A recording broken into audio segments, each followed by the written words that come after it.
welcome to the deep dive. Today, we're looking at something, well, pretty different. It's this idea that connects our inner thoughts, our feelings, to the whole world, the cosmos even. Yeah, it's quite a leap. We've been watching this YouTube video, right? From the Vedic Physics channel. The title's Agnivrat, Physics Agnivrat. And it's not your standard physics discussion, is it? Not at all. It's Yeah. rooted in what they call Vedic physics, and it suggests our, mental state, what we do, could have these huge consequences, like planetary level stuff. So our mission today is really to explore these claims. They're fascinating, honestly. How could our minds possibly affect things so far away? Exactly. It goes way beyond what conventional science usually talks about. The video suggests our consciousness isn't just watching things happen. It's an active force. Kind of, yeah. An active force influencing stuff here on Earth, maybe even, across the universe. So we're diving into how they connect our mental world to, well, everything else. Okay, so where does it start? The video kicks off by looking at monsoons, right? How they're becoming so erratic. Unpredictable. And then it links that to bigger problems, environmental damage, new diseases cropping up, more extreme weather. Like the intense heat waves, the floods, droughts. Yeah. Yeah, it feels like there are more and more different kinds of problems happening. And the video suggests there's this sort of increasing dirt behind it all, an impurity. But dirt here means something different, doesn't it? It's not just, like, garbage. Right. The video contrasts it. It talks about the past, maybe rural waste causing things like cholera, malaria, physical stuff. Okay. But the dirt today, it includes chemical pollution, sure, viruses, definitely, but also, and this is the key part, negative thoughts, emotions. So while we're getting better at cleaning up physically, maybe, there's this other kind of pollution. Invisible mental dirt. That's the idea, an invisible dirt of the mind that we're maybe ignoring. This is where it starts to get really foundational, I suppose. The video brings in this concept called manas tattva. Yeah, the mind element. It's presented as fundamental. So it's not just my mind or your mind. No, it's like there's our individual mind, yes, but also a collective cosmic mind, something that permeates everything, all of creation. Wow. So particles, radiation, the whole universe. Yeah. It's all based on this manas tattva. According to this view, yes, it influences everything.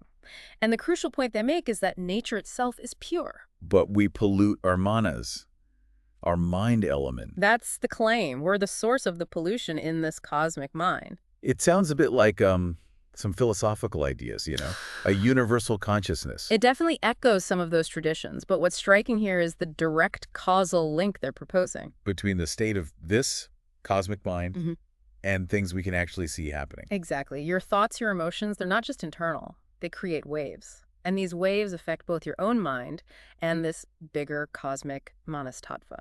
So consciousness isn't just a result of biology in this view. It's fundamental. Pretty much a fundamental aspect of reality that influences everything, which is, quite a departure from the standard scientific view where consciousness kind of emerges from complexity. Right. Okay, so how does this work? They use an example, don't they? Truth versus lies. Yeah, it's a good one.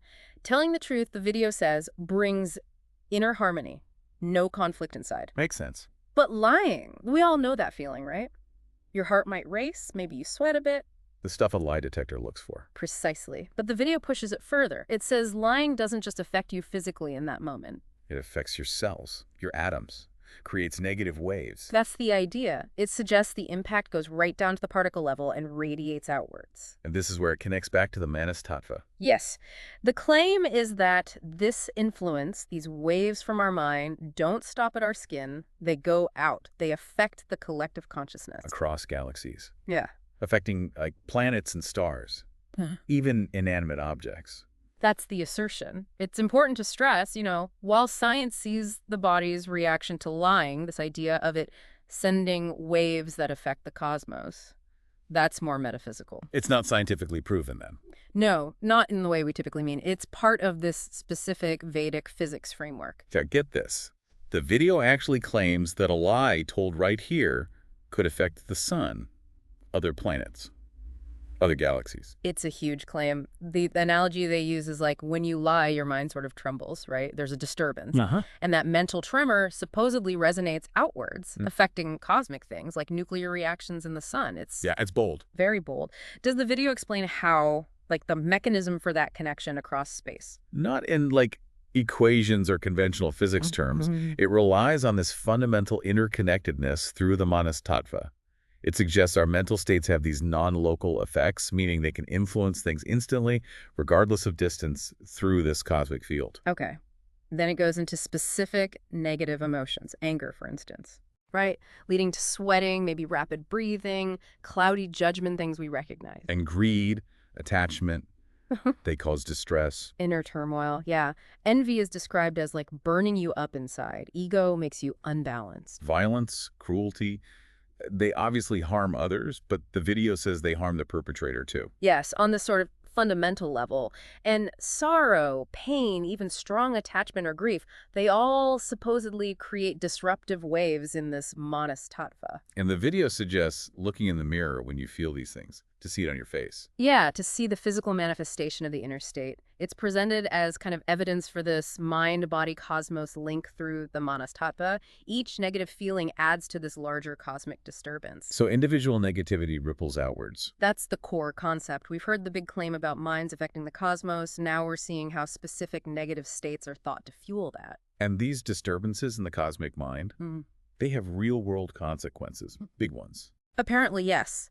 The video talks about unseen, unheard earthquakes in the manas tattva, cosmic-level disturbances, Leading to things like increased solar flares, more dangerous radiation hitting Earth, messing with our magnetic field. the erratic monsoons it started with. Exactly. Also, earthquakes, tsunamis, wildfires, rising temperatures, new diseases popping up, species going extinct, or even new ones appearing. Wow, even political instability. Even that, it's a really broad spectrum of effects, all traced back, in this view, to the collective state of mind, the manas tattva. It's a very holistic picture then. Everything's connected through this mind element. Precisely. And it goes further, suggesting that if negative traits like violence or greed increase in people, Then society as a whole reflects that. Even animals. that's the idea. The behavior patterns ripple through the whole system. Okay, so building on that, the video gets pretty critical of model society, doesn't it? It does, yeah. Yeah. Viewed through this lens of manas tattva pollution, it talks about an open license to sin. And focuses specifically on eating animals. Yes, there's a strong ethical argument there.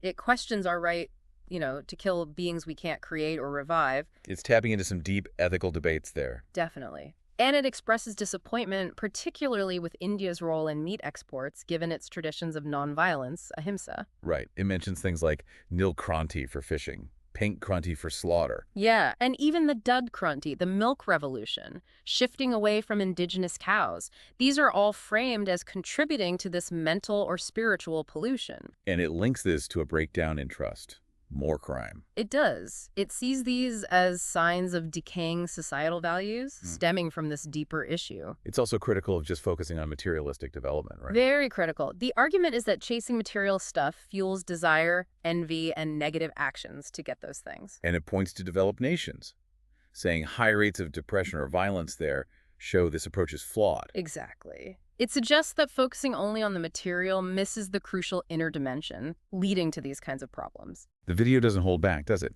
It criticizes other things too. Normalization of certain behaviors. Yeah, drawing parallels to what it calls harmful animal behaviors. And there's a stark warning. If you pollute the earth, mentally or physically, There's nowhere else to go, no refuge. that's the message. It laments high meat consumption, government support for it, breakdown of relationships, the dominance of money. Even blames media and government for pushing materialism. For fostering these desires. So, all these different problems, Mm-hmm. the video traces them back to one root cause. Basically, yes. A diseased mind. A mind that's lost its way, strayed from its true nature. It's critical of people who think they're smart or powerful, but are actually, in this view, deluded and causing harm. But it's not all doom and gloom, is it? There's a solution proposed. Yes, thankfully. It shifts to the power of positive mental waves. Positive waves. It mentions some research. It does. It references an Indian scientist, Professor Madan Mohan Bajaj, and his work on parawaves. Parawaves, what are they supposed to be? Well, the video doesn't go into huge scientific detail, but the context suggests they're like the energy signature of positive emotions. So feelings like friendship, compassion, love, they create these waves. That's the idea. And these positive waves have the power to heal, not just Earth, but the whole universe, potentially. They counteract the negative pollution. And the video argues we're not taught how to cultivate these feelings. Right. It sees a big gap in education. We learn lots of things, but not necessarily how to develop these beneficial mental states, which, from this perspective, is a huge oversight.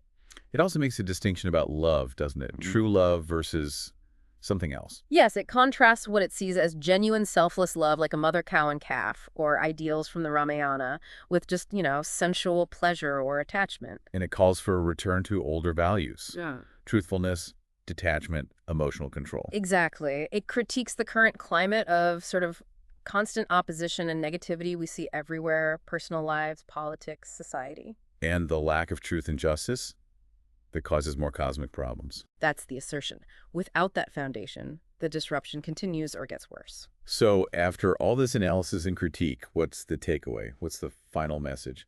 It really boils down to a call for personal action, self-reflection. Looking inwards. Yes, urging you, the listener, everyone, to really examine your thoughts, your words, your actions. What impact are they having? And it mentions leaders having a bigger responsibility. Definitely. Because their actions ripple out much further. It's a reminder of our place, humanity's role in the cosmos, a call for humility and responsibility. So the idea is if we purify ourselves, mind, body, soul, We contribute to purifying the whole manas tattva, the whole cosmic mind. That seems to be the ultimate goal presented. So as we wrap up this deep dive into the Vedic physics video, it's certainly left us with a unique, maybe challenging perspective. Absolutely. This profound link it draws between our inner world, our psychology, and the entire universe. Yeah. It's quite something. It really makes you pause and think, doesn't it, about the potential power held in just our thoughts, our intentions. Indeed. If negative emotions could, as the video suggests, have these vast, far-reaching effects, what could happen if we consciously, deliberately cultivated more love, more compassion, more truthfulness inside ourselves? What positive changes could that unleash? It definitely invites you to think about your own role, doesn't it? Your place in that bigger cosmic picture.